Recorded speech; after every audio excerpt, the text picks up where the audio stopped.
Hi, welcome to LM&BW case study. Our recommendation is to note acquisition at this stage. While the deal has a positive NPV and IRR, we believe it presents significant downside risk to shareholders and strategic direction. We assess the deal basis on three key criteria. First, the financial look positive. NPV is above zero and IRR greater than the cost of capital across all scenarios. But when it comes to shareholders' value, both earnings per share and ROE fall after the deal, and risk rests due to debt and dilution. Strategically, the synergy seems limited, and the deal may reduce flexibility for future investment, especially into this uncertain microenvironment.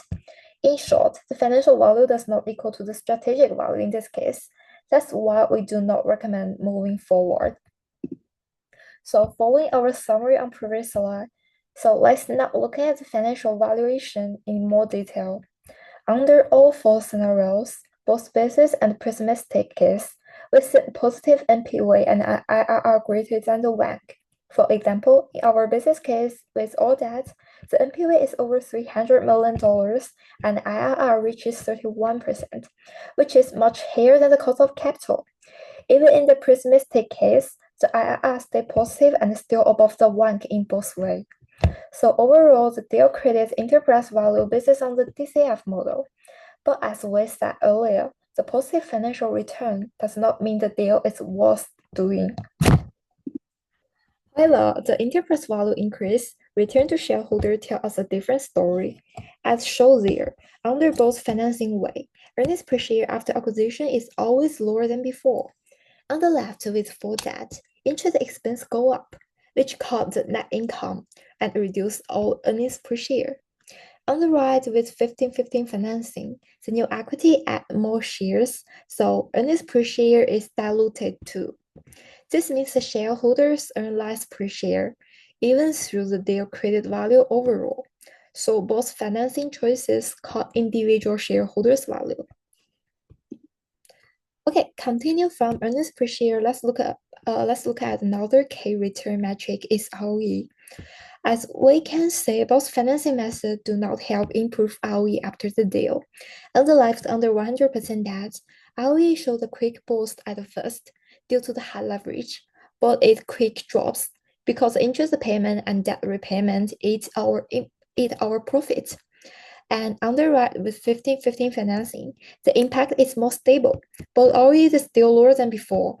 That is because more equity means dilution, so the return on equity shrink. So in both of the cases, shareholders earn less for each dollars of equity. So now let's talk about the risk, like the financial risk. After the deal, the company take on a lot of debt, and the number is clearly show that. Under 100 debt, the leverage ratio hits 15 times, which is too high. The debt to capital ratio also over than 1. That means the company is fully funded by debt with no equity. Moreover, interest coverage dropped to 1.27, so the earnings can barely cover interest. Even the 15-15 option doesn't look safe. The ratio is still risky. All this means the company credit strength weaken and the financial flexibility is reduced. But there's one more big concern is valuation risk.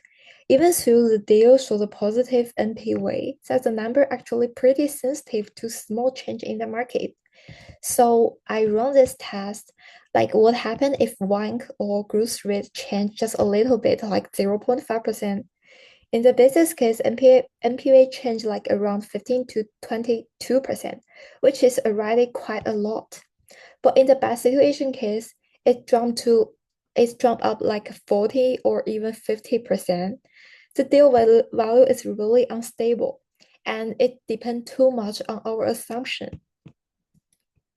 Okay, but there's one more thing we shouldn't ignore is the microenvironment.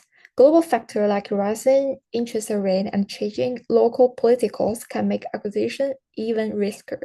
For instance, the RBA increased the rate to 4.35% in 2023, and if the trend continues, financing costs will go up too.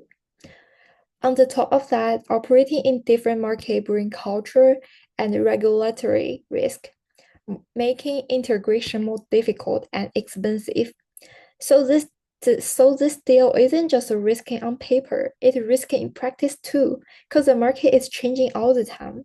So that's why after consider all evidence, our final recommendation is do not proceed with acquisition at this stage. And this is my reference list. Thank you.